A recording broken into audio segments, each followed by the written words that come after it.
Good morning, dear student. I am Vikram Singh, Assistant Professor, Department of Commerce from Mewar University.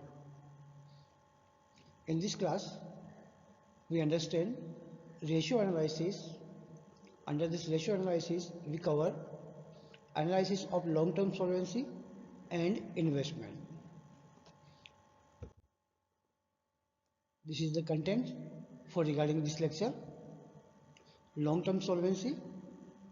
Under this, we cover debt equity ratio, proprietary ratio, solvency ratio, fixed assets ratio, capital gearing ratio, and interest coverage ratio.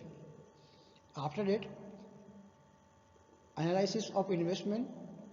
Under this, we cover earning per share, price earning ratio, dividend per share, dividend yield ratio, dividend payout ratio, and book value per share. Now, let's start one by one. Long-term solvency ratio.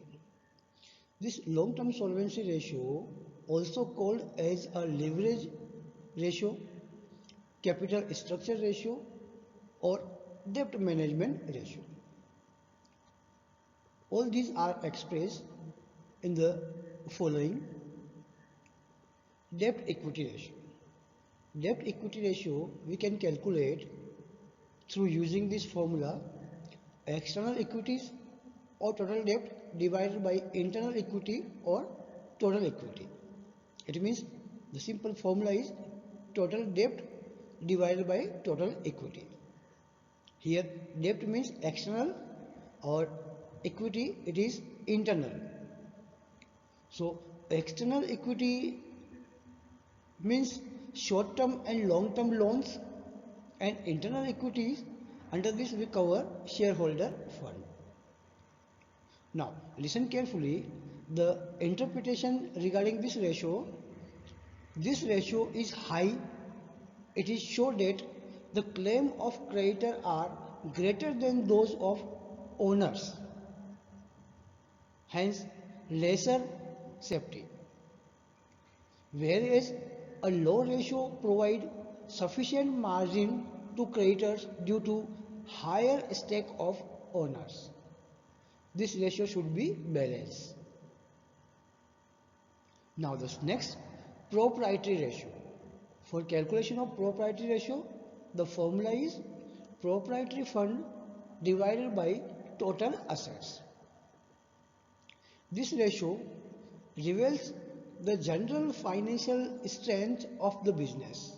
If we find out financial strength of the business, then this ratio is applied.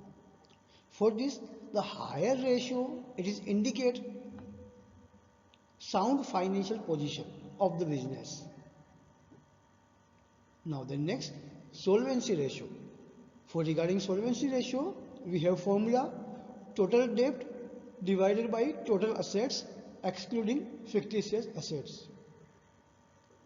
For regarding this ratio interpretation, if total assets are more than external liabilities, it means the firm is treated as a solvent. Now after that, the next one is capital gearing ratio. The capital gearing ratio we can calculate by using this formula: variable cost bearing capital divided by fixed cost bearing capital. Here variable cost bearing capital means equity shareholder fund, and fixed cost bearing capital means, under this we cover debenture, long-term loan, and preferential. These three parts cover under fixed cost bearing capital.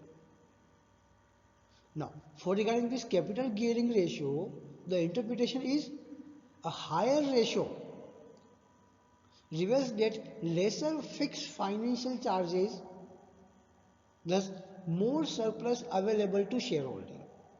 It means if this ratio is high, it is beneficial for shareholder, but this ratio is lower, then indicate the overburden of financial charges, and it is the situation of high gearing. If high gearing, then it is not suitable for shareholder point of view. Now then, interest coverage ratio. For regarding interest coverage ratio, the formula is net profit before interest and tax divided by fixed interest charges. For this interpretation, this ratio is very significant for loan provider. A high ratio indicates sufficient interest paying capacity of the firm to the long-term loan provider.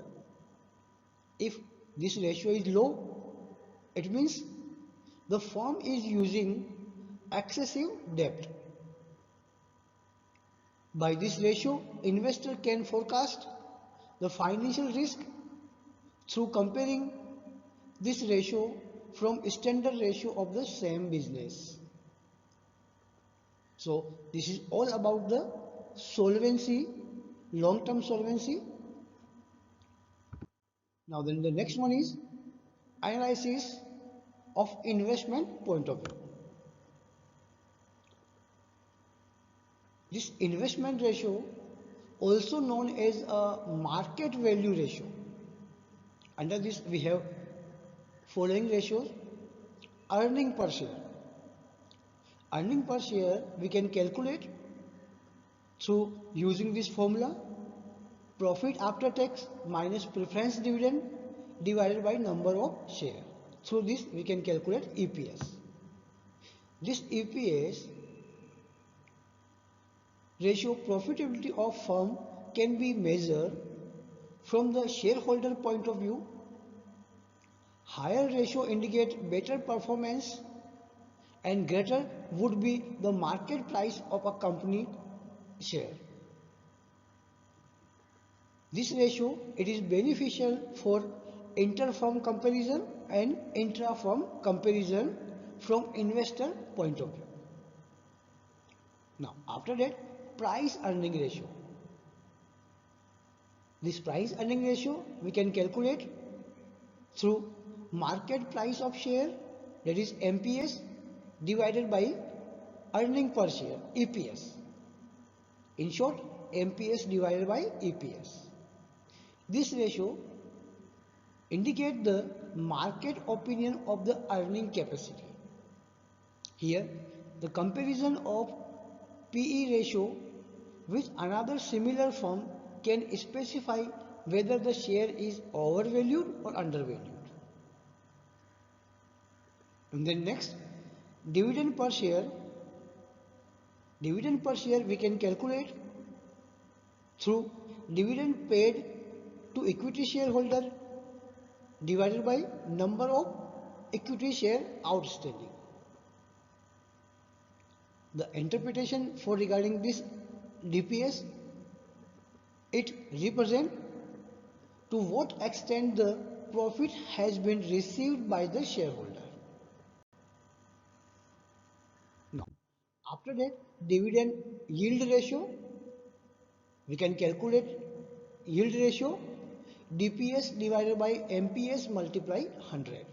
It means dividend per share divided by market price per share multiply 100. This ratio represents to what extent the profit has been received by the shareholder. Now the next, dividend payout ratio. Dividend payout ratio we can calculate DPS divided by EPS multiply 100.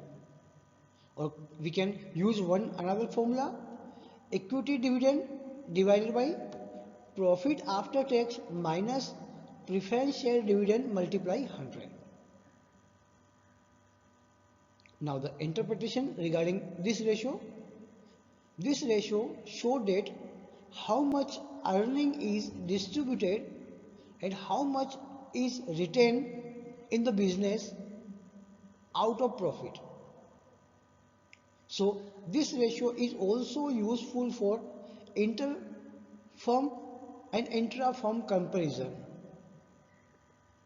And last one, book value per share. For calculation of book value per share, equity share capital plus reserve and surplus divided by total number of equity shares. By using this formula, we can calculate book value per share. This ratio interpreted this ratio is a reflection of past profit and dividend policy of the company. This is all about the analysis of investment. Now, thank you.